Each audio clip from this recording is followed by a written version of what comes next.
એ મદલી જલ્દી અહીંયા મર, તારું કામ છે જલ્દી. અને શીલા ભાભીને ભેગી બોલાવતી આવજે. આજ તો જેનું નામ હે ને એમ ઉપરથી ચાલુ થાય ને એનું પત્તું આજ ચડતું રહેવાનું છે. એટલે આજ સાંજે હે ને આપણે જુગાર રમવી છે, તો એની મીટિંગ કરી લઈ અત્યારે.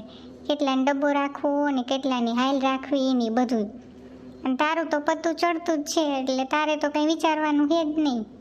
એટલે અત્યારે મીટિંગમાં હે ને તો શીલા ભાભીને લેતી આવજે અને જલ્દી આવજે.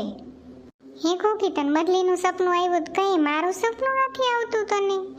હું સરસ મજાની ગાર્ડનમાં ફરતી હોય, છોકરાના હાથમાં હાથ નાખીને અને દરિયા કિનારે ફરતી હોય ને અમે ચના જોર ગરમ ખાતા હોય, એવું સપનું તને મારું નથી આવતું કંઈ?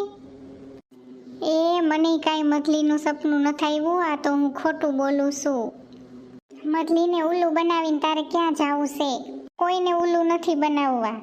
અને આ 15-20 ગાંઠિયા લસણના પડ્યા એ કોણ ફોલશે? એટલે એ બેયને હું બોલાવું છું મીટિંગનું બાનું દઈને. અને તમે છે ને એના મોઢે કાંઈ પાદતા નહીં, મૂંગા મરજો, નહીંતર હે ને કાલ પાછા તમને 20 ગાંઠિયા ફોલાવીશ તમારી પાસે. કાં એકલી ધોળી આવી શીલા ભાભી ન લેતી આવી? શીલા ભાભી વાસણ કરતા હતા એટલે એ વાસણ કરી લે ને પછી આવે જ છે. અને મારી તો તને ખબર જ છે, જુગારનું નામ પડે એટલે આપણે સીધા હાડી જ કાઢી. એટલે મારાથી રહેવાનું નહીં, ફટાફટ જેવો તે ફોન કર્યો ને તરત આવતી જ રહી. એ સારું કર્યું, આવતી રહે અહીંયા. હાલ આપણે 2 જણીઓ લસણ ફોલતા ફોલતા વાતું કરી. હાલ અહીંયા આવતી રહે. હા આવ્યા શીલા ભાભી. એ લાવ ઘોઘી થોડુંક લસણ ફોલાવું તને. એકલી ફોલસ કેદી ખૂટશે? ધીરે શીલા ભાભી, તમારે કેદી હાતમ કરવા જવું છે? હવે અમારે કાનિયાનું વેકેશન નથી પડતું ને બહુ જાજુ, એટલે 6ને દી એનું વેકેશન પડે છે તે હાતમ ને આઠમ 2 દી હું જઈ આવીશ. હું આ લસણ એટલે જ ફોલું છું, હાતમ આઠમ ઉપર ઢેબરા કરવા છે તે. ઓલી ડોરારી આવે છે જો, એનું છૂટું થઈ ગયું ને, એને અહીં બોલાવી ઉભા રહ્યો. શું બધાય લસણ માંડ્યા ફોલવા જ કે બહેન? હા લે આવી સોનતી, જરાક આ હાથ ડગાવ.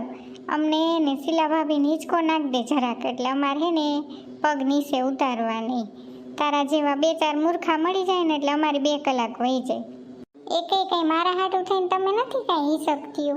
એક તો અમારી પાસે હિંચકોય ન ખાવો ને વળી પાછી એમ કેવી મૂર્ખી એમ. જાઓ જાઓ, હિંચકો તમારે હિંચકવું તો હું તો આ હાલી. એ આ ડોરારીનો જીભડો એવડો છે હો શીલા ભાભી, આખા ગામને પોચીને પાછો વરે ને એવો. પછી તો આ ડોરારી પાછી ન આવે તો શું થાય? આ 2 મહિનાથી આ વાંધે બેઠી છે. એ ઘોઘી ભૂતના પેટની, તારે તો આખા ગામની પંચાયત કરવા જોઈએ. જે નીકળે ને એની ખોદે પડી. આ લસણ ફોલ અને હાથ હલાવ એટલે હાલો અમે છૂટીઓ થાય જલ્દી. તેમને લસણ ફોલવા જ બોલાવી હતી ને ભૂતના પેટની.